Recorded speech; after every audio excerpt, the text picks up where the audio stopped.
Hey, what's up? Thanks for stopping by the channel. This is Siri Emerald.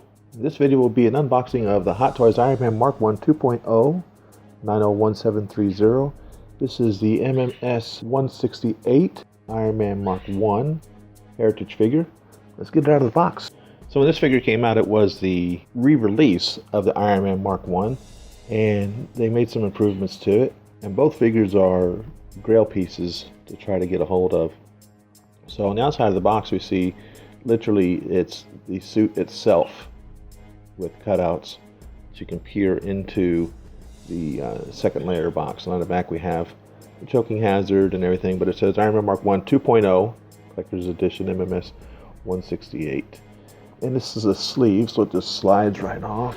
On the side of the box there it says Mark 1 2.0, and this is the same as it says on the front. Right there we have a little Stark symbol, because if you remember, he built this suit from pieces of his weapons that they'd found in that cave that they were around. Right there it says aluminum in trademark made in USA, and on the top there it says something there. I really can't tell what that is, and on the bottom there's a whole lot of nothing. There's a little window that opens up so we can see inside the box. And in here we also have the names of the people who are responsible for making this figure. So again, whenever they make a box like this, it's literally a shadow box that you could use for displaying your figure, should you ever want to. A couple pieces of plastic here. We have this neat little diorama base here that is to represent pretty much where he would be battling outside of the cave as he walked out of it. It's got Stark Industries on this shell here. Comes with the in between the legs style support that you would just put in here like such. Also comes with a flame piece, which would be a blowtorch that would go onto his wrist. We have a detachable faceplate. Looks like it snaps in place. And then we have a left and right fist, as well as his open hands. Out of the box we see we've got quite an impressive figure. This figure represents, in the first movie, pretty much, I don't know if you would call this a true prototype or just the first creation of the Iron Man armor, because it wasn't like he went into this initially trying to, with the whole intent of building a whole range of armors. It literally was built out of necessity, which is what we're told the mother of invention is. And what a great looking figure he is. Now, none of this figure is die-cast. All of these are plastic pieces, and this is just a standard Hot Toys body inside of this. He's wearing his suit pants and a leather welder's coat there. But all of these silver lines here that you see on his arms and legs, and on the back of his outfit there's a generator and exhaustion tank.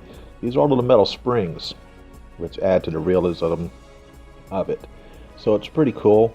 It appears that it can all come off if you wanted to do that and have the Tony Stark figure outside of the suit.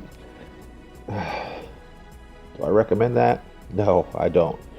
If you have a couple of these, hey, you want to tear one up, go right ahead. But I think this figure is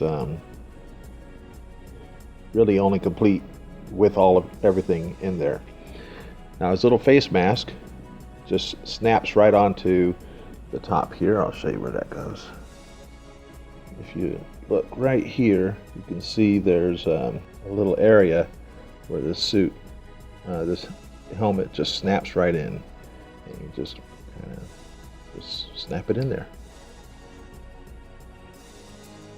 And so then he can be displayed either with the helmet down or with the helmet up. Either way, and it stays up pretty easily.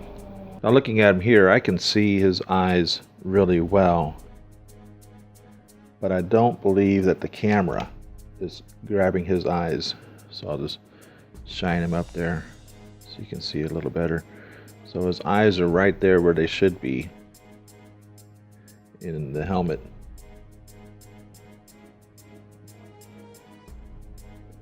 And he's really a great looking figure. This has been the last one that I needed for my original 7. And I'm really happy to have him finally.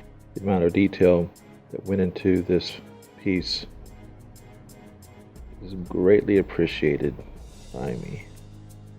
Will they ever make a diecast piece of this? Howard Chan has stated that he will be doing the first 7 as diecast. Initially, when they announced the diecast figures, they were showing off the Mark 17 as being the first diecast, and that didn't happen. I don't know why they decide which ones to make diecast and which ones they don't. Some of the pieces obviously could definitely benefit from making them diecast.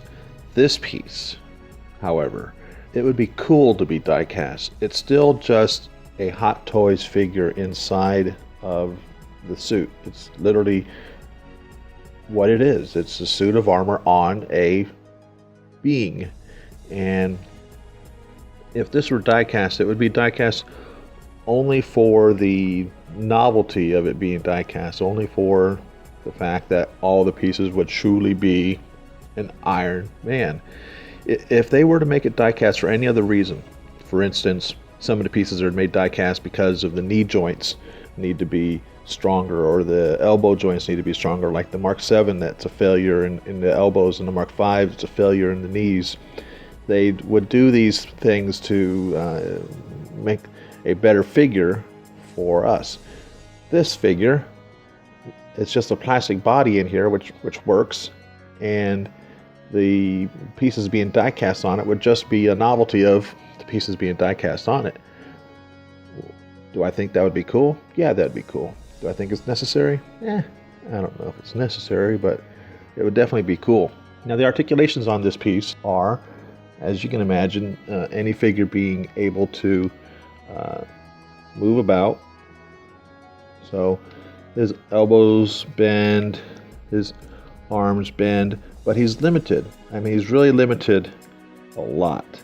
This really is more a display piece than anything. Everything does move like you would expect, but with great limitations. And you need to keep that in mind in posing this, that you can't just pose him willy-nilly and just do however you wish to him. But he can be posed. Pieces do move.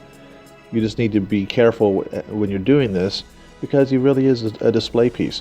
He has great ankle pivot, so what that affords is the ability to put his legs out into different positions.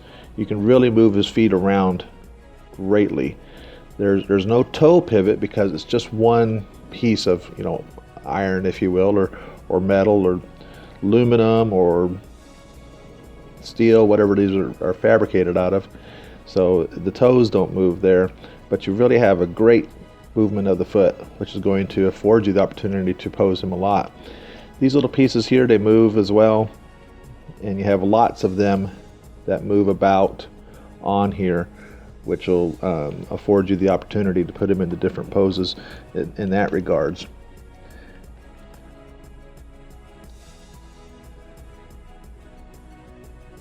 His little butt flap here moves up and down. When I got this piece, and this is one of the bad things that happens over buying pieces from third-party resellers, is this little piece was missing right here, this little post inside here, and that's happened on more than one occasion on these figures. And what I literally do is I cut a paper clip that size and put it in there, so now it's no longer missing a piece and it's securely put in there. The same thing happened when I bought my Mark 21 Midas Chrome, that the little piece was missing in there. So it happens from buying these from collectors. I don't know how they lose these little pieces. All these collectors, whenever they sell a piece, are like, oh, it's never been out of the box, or it was only displayed and never touched. And it's like, well, then how did the little piece get missing? You have a little rocket underneath his arm right here, and you just Pull this up like such, and you have the little rocket in there. The instruction manual says you have to pull the rocket up, but it's kind of like, I don't know, it appears to be spring loaded in there. You don't have to really pull it up at all. It just kind of does its thing. So there's a neat little rocket in there.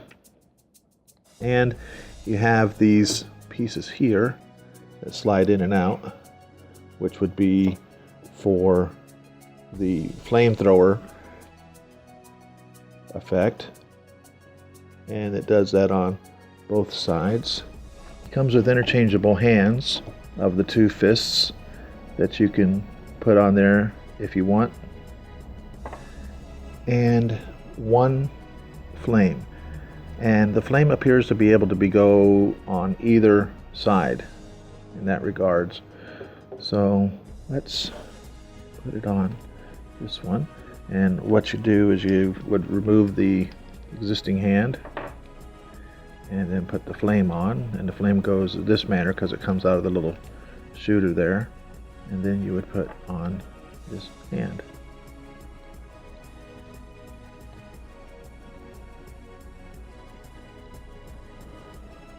And we would slide this out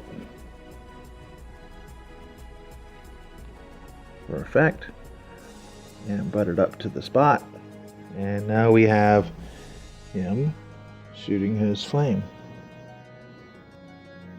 They cleverly hid the battery compartment for this figure right back here inside his oxygen tank, and what you do is you just spin this, which is a little bit of a pain in the butt to get to, but you spin this and then you slide it down and you just put the batteries in there. So easy to do and access. I absolutely love that ability. And then you just put it back up in here again and then spin it closed. And the on-off switch is this little button right here. You just push it on and off. It's as simple as that. And that is really cool and clever and neat. It's literally hidden away. It's not a big ugly switch on there. It's just something that you press on and off. Really cool that they did that. I like that a lot. So thanks for watching, everyone. Leave your comments in the section below. Tell me what you think of this figure. Do you have one in your collection? If you don't, is this one that you want to add to your collection? Follow me on Facebook at Siri.Emerald and Twitter at Siri Emerald. Follow me on Pinterest and Instagram. To support my work and to help me continue bringing these videos to you, you can subscribe to me at Patreon for as little as $1 a month. Every little bit helps. If you like this video, click the thumbs up button right here. To see more of my videos, you can click the subscribe button right here. And to see some of my other videos, you can click them right over here. Thanks for stopping by my channel. See you in the next video. Happy collecting.